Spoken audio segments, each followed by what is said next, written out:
Thiruvananthapuram law academy law കോളേജിലെ സമരത്തിൽ CPM-ൽ വ്യത്യസ്ത നിലപാടെന്ന വിമർശനം ഉയരുന്നതിനിടെയാണ് പരസ്യപ്രതികരണവുമായി നേതാക്കൾ രംഗത്തെത്തിയത്. ലോ അക്കാദമി സമരം ഒരു കോളേജിനകത്തെ സമരം മാത്രമാണെന്നായിരുന്നു CPM സംസ്ഥാന സെക്രട്ടറി കോടിയേരി ബാലകൃഷ്ണന്റെ പ്രതികരണം. അതെ, ഒരു കോളേജിൽ നടക്കുന്ന വിദ്യാർത്ഥികളുടെ സമരമാണ്. ഒരു കോളേജിൽ മാത്രം ബാധകമായിട്ടുള്ള സമരമാണ്.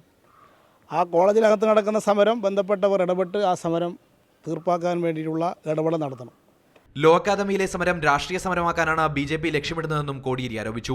കോളേജ് പ്രിൻസിപ്പൽ ലക്ഷ്മി നായർ രാജിവെക്കണമെന്ന SFI ഉൾപ്പെടെയുള്ള സംഘടനകളുടെ ആവശ്യത്തെക്കുറിച്ച് ചോദിച്ചപ്പോൾ പ്രതികരണം ഇങ്ങനെ: അല്ല, വിദ്യാർത്ഥി സംഘടനകൾ ഒരാവശ്യം ഉന്നയിക്കുന്നത് പാർട്ടിയോട് ചോദിക്കേണ്ട കാര്യമില്ല. ആ മുദ്രാവാക്യം ഉന്നയിച്ചിരിക്കുന്ന വിദ്യാർത്ഥികളുടെ ആവശ്യമാണ്.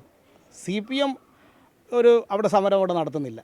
വിദ്യാർത്ഥി സമരത്തിന് പിന്തുണ പ്രഖ്യാപിച്ച ഇന്നലെ സമരപന്തലിലെത്തിയ VS അച്യുതാനന്ദൻ ഇന്നും നിലപാട് ആവർത്തിച്ചു.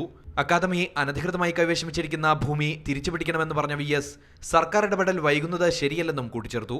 അടിയന്തരമായി ഇടപെട്ട് നിയന്ത്രിക്കുന്നതിനാണ്, അതായത് ശരിയല്ല അത് ഇടപെടാതിരിക്കുന്നത്. വിഷയത്തിൽ പാർട്ടി നിലപാടിനെ കുറിച്ച് ചോദിച്ചപ്പോൾ VSന്റെ മറുപടി ഇതായിരുന്നു: പാർട്ടിയുടെ ഔദ്യോഗിക നേതൃത്വവുമായിട്ട് നിങ്ങൾ ചോദ്യകർത്താക്കൾ എന്നോട് ചോദിച്ച അതേ ചോദ്യം തന്നെ അവരോടെല്ലാം ചോദിക്കാവുന്നതാണ്. മാതൃഭൂമി ന്യൂസ്, തിരുവനന്തപുരം.